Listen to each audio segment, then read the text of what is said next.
The third song I'm releasing is titled Ice Cream. Like many of my songs, it was written in South Korea when I first moved to this city called Suwon.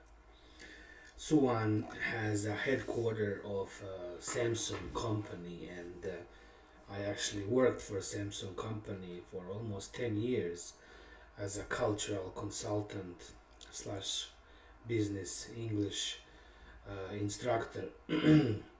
Even ended up going to a court because I was illegally meeting one of the vice presidents of a very high level, department of Samsung. It was an interesting job. I learned so much about myself, about the world, about business for sure, and I met some amazing and interesting people. I spent about 4 5 years living in Suwon, and when I first moved into a small apartment that was provided to me by my academy or school at that time, my first neighbor was a girl from Mount Pearl or St. John's, Newfoundland and Labrador.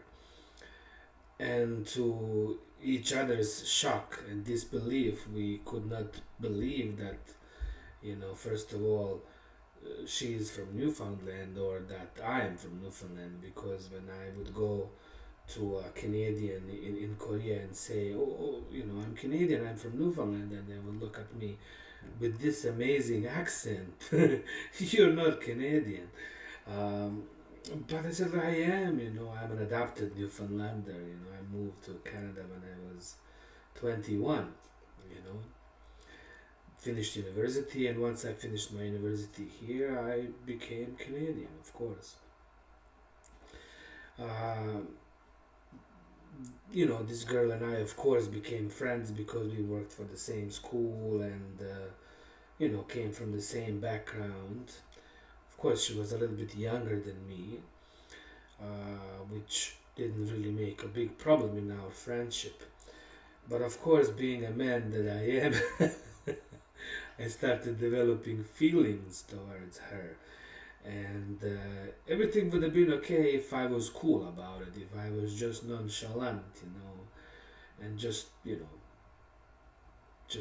play it off as, as I would say, maybe a sexual encounter rather than a love encounter, because it could have progressed into something. But because I just started developing these deep feelings immediately, it kind of scared her because uh, the way we see love or we perceive relationship is has to be kind of nonchalant. You kind of start dating someone and you pretend you don't care about each other, until you get to a certain point, and then you can say to one another, "Oh, I really love you and I can't live without you." But I was always skipping these, important steps and immediately jumping into like, "Wow, I love you. You are amazing." I think that need, came to me because I left my home when I was 15 years old. I've lived on my own for such a long time, and no family, no really friends or no love interests. I always, try to find somebody just to love me. I just wanted to be loved, and I wanted to love somebody, to belong somewhere. Or something like that. And of course that came across as being needy. Nobody really likes that. Nevertheless, two of us had a really interesting relationship, and she really liked me too, and I liked her as well. She also wanted to learn to play the guitar, and at that time I was performing with a really cool band in Seoul City. Every Friday night we played at this amazing club called B1. It was in the basement of one of the very, very cool places in Seoul. So we used to go out together, to these shows and whatnot. And she wanted to learn the guitar. And now I'm going to give away who this person is, but that's okay. Um, she really wanted to learn a song by Sarah McLachlan. I'm not sure if I'm pronouncing it correctly. It's a female Canadian singer songwriter, and the title of the song is Ice Cream too.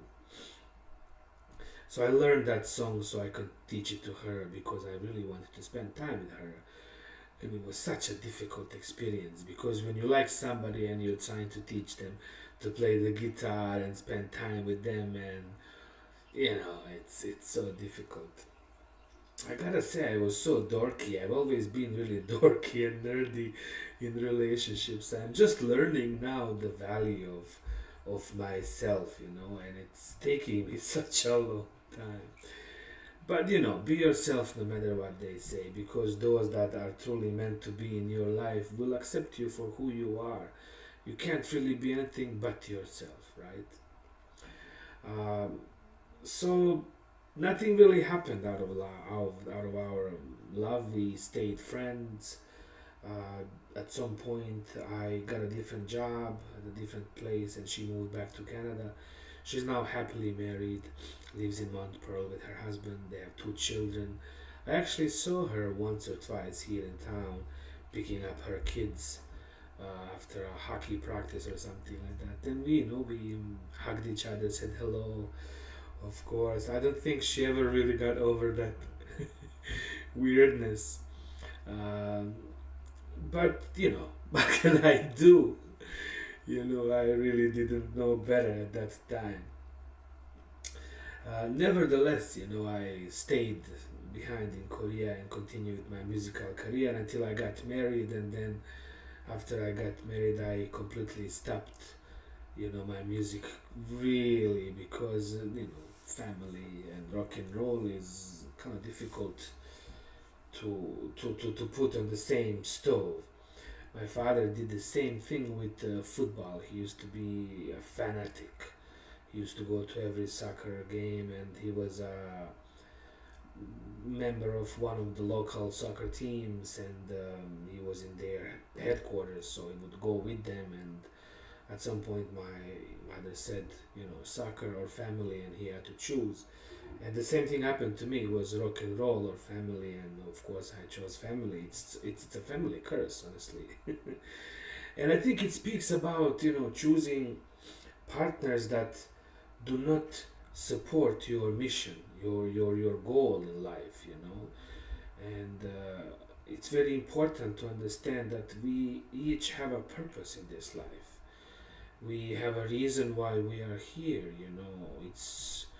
It's something that speaks to you. I mean, for me personally, when I go to bed, every night I dream about music. Every morning I dream about music. Music is a very important part of my life. That's how I communicate with myself and with the world around me.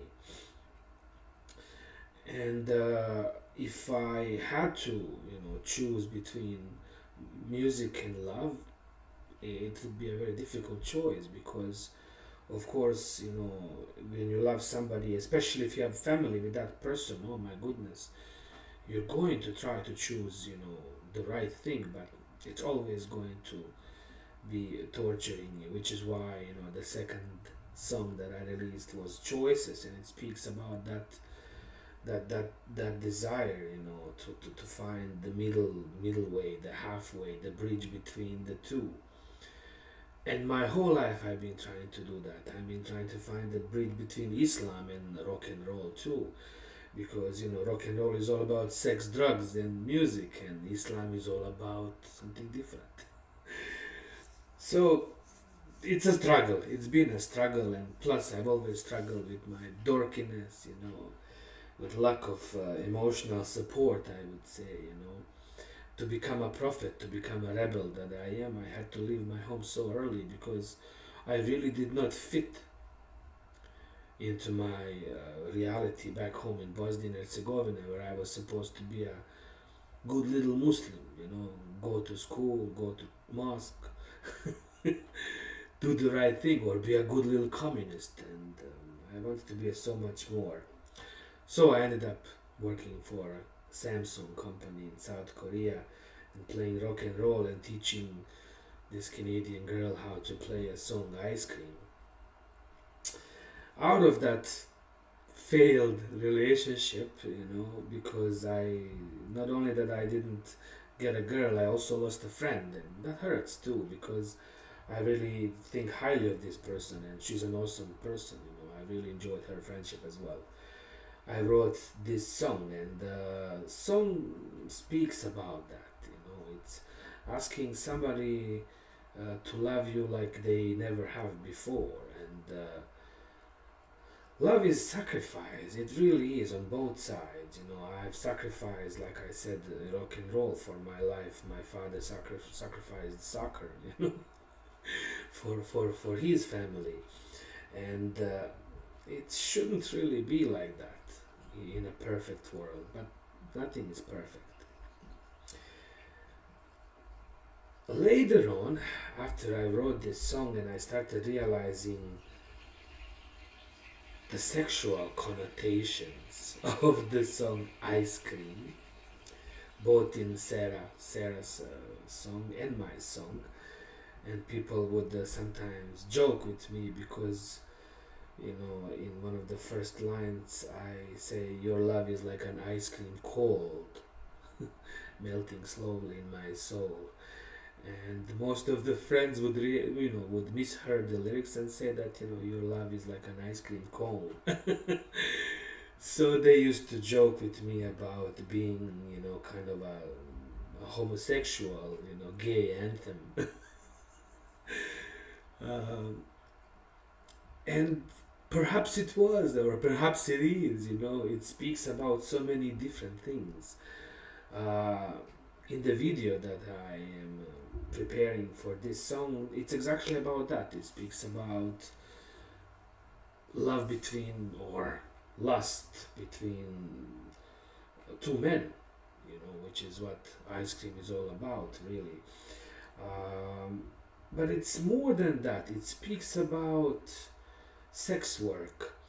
I spoke about this topic, on my channel Newfound Bosnian, and I will probably link some of the videos, later on, when we are ready to go public with all this, to the video here. The need to legalize and to decriminalize sex work in a way that is meaningful to all of us is there. In the city where I live, it's rampant, it's everywhere, but it's not legalized in a way that it helps people. So most of sex workers, they work on the street, which is why again I'm making my video in such way that I'm providing that service directly from the street. The sex workers are forced to basically, stand on the street and just wait for their customers to come to them. I don't think that's the proper way to do that because there is really no way to protect both the workers and the customers. The problem is this is all illegal, and I remember while living in South Korea, where, for example, prostitution is illegal. We had red light districts, just like they have them in Amsterdam, Holland, with thousands of young women sitting in the windows and accepting customers, both Korean and foreign. And again, it's supposed to be illegal. We had dozens of different ways to contact, sex workers to come to our home, to do whatever needs to be done, because the desire for sex, the lust, is not going to go away. This is something that is kind of embedded into our psyche. This is why the religion is very important, because those of us that are religious, that are more turned to our spirituality or God, we tend to be able to suppress our physical desires. But three beers later, everything goes out the window. So that is never going to go away. The only way to deal with it is to actually legalize it and to make it as an healthy option, as an option that can provide safety. That's the key word, I think, to that particular issue. So this song also speaks about that as well. In my videos that I'm releasing alongside the songs, the story follows the man or a person, it could be a woman, who is leaving home. And once you're forced to leave your home and the family, you have these choices to make, whether you want to bring something or not with you. And then when you're out there on your own, what is it that you do? What do you do with your freedom? A lot of people don't know what to do with their freedom because they are not in touch with their purpose, with their reason of existence. So they end up drinking, doing drugs, or turning to sex as a way to release their anger. A lot of us substitute sex for love. We do the same thing with food. And again, these are the topics that really we don't talk about, and nobody really wants to talk about. But as a father, as a teacher, as somebody who is raising two young teenagers, these are the topics that are going to be very important, both to me and to my children.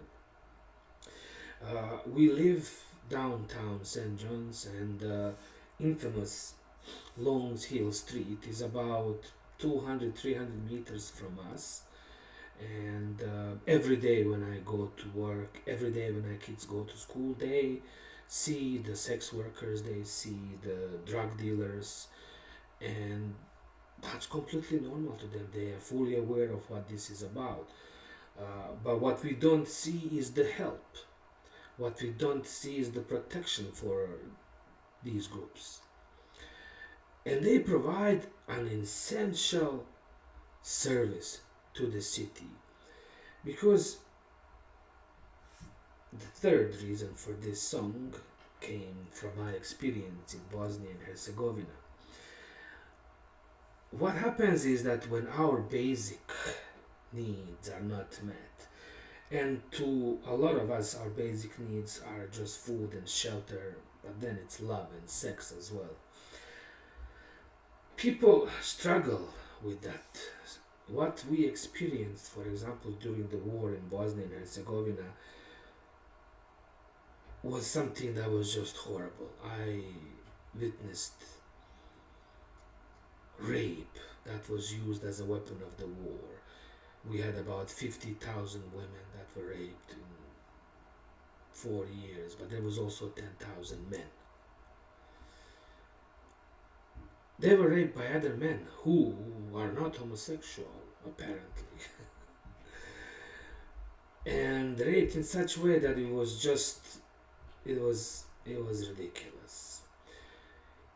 Slavoj Žižek is a very famous philosopher from the Balkans, and he said that the difference between the Balkan and the Western world is that in the Western world you have rape, you have these gang rapes that are on TV, on like porn hubs, and where women enjoy them. And in the Balkans you also have rapes, but women don't enjoy them, nor do men. It's amazing to me how something that is so difficult, something that is so horrible as rape is not addressed properly. And because we cannot suppress these feelings, in the first song I wrote about the men without honor. These are the men who have done these things. They made these choices to commit these atrocities. So I always think to myself, maybe there is a way to stop this.